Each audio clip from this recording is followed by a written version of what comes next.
Hello friends, স্বাগত জানাচ্ছি আমাদের রান্নার ব্লগে।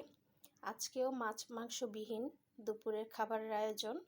তো এখানে পেঁপে নিয়েছি, পেঁপেটা আমি সিদ্ধ করে নিব ভর্তা করার জন্য। আর এখানে ডাঁটা শাক বেছে নিয়েছি, ভালো করে ধুয়ে কুচিয়ে নিব। তো এবারে আমি ডাল বসিয়ে দিয়েছি আগেই, ডালটা ফোড়ন দিব, 5 ফোড়ন দিচ্ছি, শুকনো মরিচ দিলাম, রসুন কুচি আর অল্প একটু পেঁয়াজ দিচ্ছি। ডালটা আমি টমেটো দিয়ে সিদ্ধ করে নিয়েছি, ফোড়ন দিয়ে দিচ্ছি এবারে। যেহেতু এর আগে ডালের রেসিপি করে দেখিয়েছি, সেজন্য আজকে আর দেখালাম না, জাস্ট ফোড়নটা দিচ্ছি সেটা দেখালাম।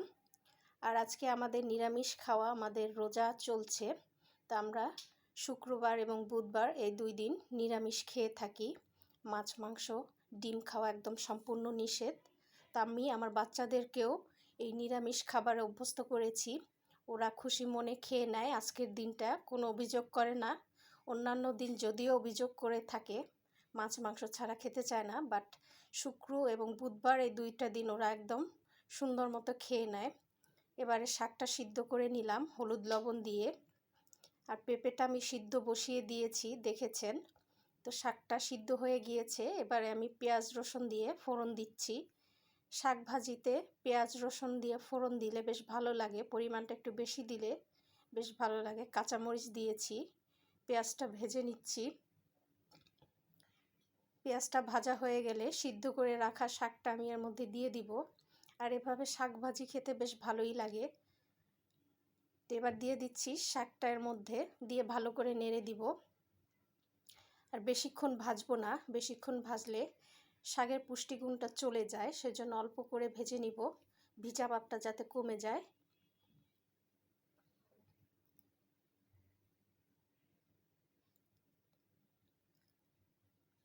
শাক ভাজি হয়ে গিয়েছে, নামিয়ে নিলাম। পাশের চুলোতে পেঁপে সিদ্ধ বসিয়ে দিয়েছি। তো পেঁপেটা সিদ্ধ হয়ে গিয়েছে, পানিটা একদম শুকিয়ে নিব। যদিও পেঁপে একটু পানসা টাইপের, খেতে ভালো লাগে না খুব একটা, সেজন্য পানিটা একদম শুকিয়ে নিচ্ছি। এবারে পেঁয়াজ কুচি আর শুকনো মরিচ ভেজে নিয়েছি লবণ দিয়ে, ভালো করে শুকনো মরিচটা একদম ডলে নরম করে নিচ্ছি, পেঁয়াজটাও নরম করে নিচ্ছি। এখানে আমি পেঁয়াজটা ভর্তার, পেঁপে ভর্তা এবং টমেটো ভর্তা করব, 2টার জন্যই একসঙ্গে মাখিয়ে নিচ্ছি।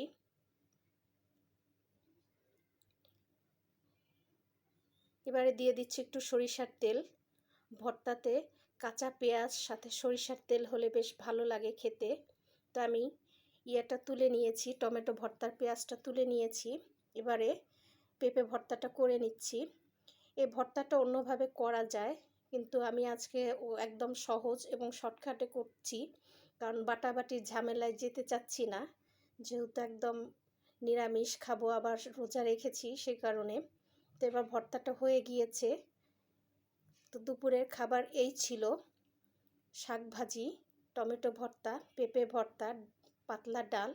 ধন্যবাদ সবাইকে, ভালো থাকবেন।